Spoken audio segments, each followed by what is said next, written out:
তো প্রথম সাসপেন্ড করা দরকার মমতা ব্যানার্জিকে। হুমায়ুন কবিরকে যে মমতা অপমান করেছে, এই অপমানের আমরা জবাব দিতে চাই। এ খুব ভালো কাজ করেছে হুমায়ুন কবির, একলা এবার 100, একাই 100। আপনারা কাকে চাইছেন এবার? হুমায়ুন কবির, কেন হুমায়ুন কবিরকে চাইছেন? হুমায়ুন কবির আমাদের দেশের জননেতা, প্রিয় নেতা। ও সবার, হিন্দু মুসলমান সবারই গর্ব।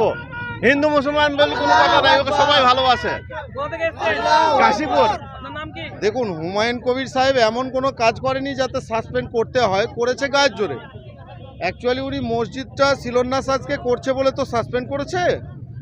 যদি সেই আইনে তাই হয়, যদি উনি ধর্ম নিরপেক্ষতা বজায় না রেখে মসজিদ করে থাকে, তাহলে তো প্রথম সাসপেন্ড করা দরকার ববি হাকিমের যে সুপ্রিম পাওয়ার বসে আছেন মমতা ব্যানার্জিকে।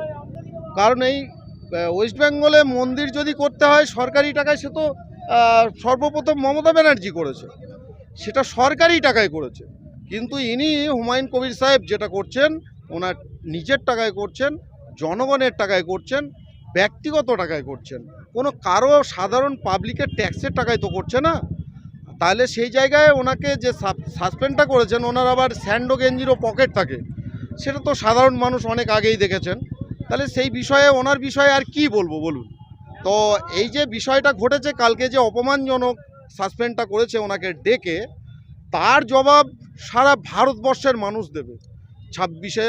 সারা ভারতবর্ষের মানুষ দেবে, এবং 26-এ যে ওয়েস্ট বেঙ্গল ইলেকশন আছে, আপনারা এখানে কাকে চাইছেন? মানুষ বুঝিয়ে দেবে। আমরা হুমায়ুন কবিরকে চাইছি, নাম? নূর ইসলাম শেখ। আপনারা? আমরা হুমায়ুন কবিরকে চাচ্ছি, কারণ হুমায়ুন কবিরকে যে মমতা অপমান করেছে, এই অপমানের আমরা জবাব দিতে চাই। যে ওকে সাসপেন্ড করলেও, ওকে সাসপেন্ড করতো যদি আপোষে একটা নির্জন জায়গায় ডেকে ওদের আলাদাভাবে মিটিং হয়, সে অফিসে যদি করতো তাহলে আমরা মেনে নিতাম।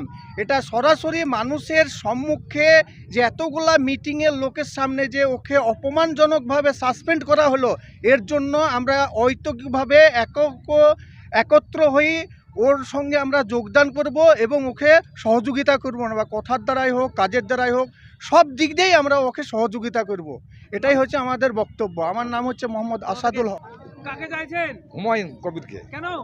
ওরা চাচ্ছি, আমাদের মতো ভালো লাগছে, সেই জন্যই। হুমায়ুন কবিরকে মমতা তাড়িয়ে দিল, কি বলবেন? মমতাকে তাড়িয়ে দিল, আর ভুল করলো মমতা। মমতা হুমায়ুন কবিরের জন্যে মমতা দিতেছিল, তৃণমূল প্রার্থী হয়েছিল, দিতেছিল। হুমায়ুন যদি না থাকতো দিতে পারতাম না। আপনার নাম? আমার নাম হাসান শেখ। কি বলবো, ও তো মূর্খের পরিচয়, ওসব আমরা মানিনি। আগামীতে কাকে চাইছেন আপনারা? আমরা অন্য সরকার চাই, দিদিকে চাই না। আপনার নাম? আব্দুল হালিম হালসেনা।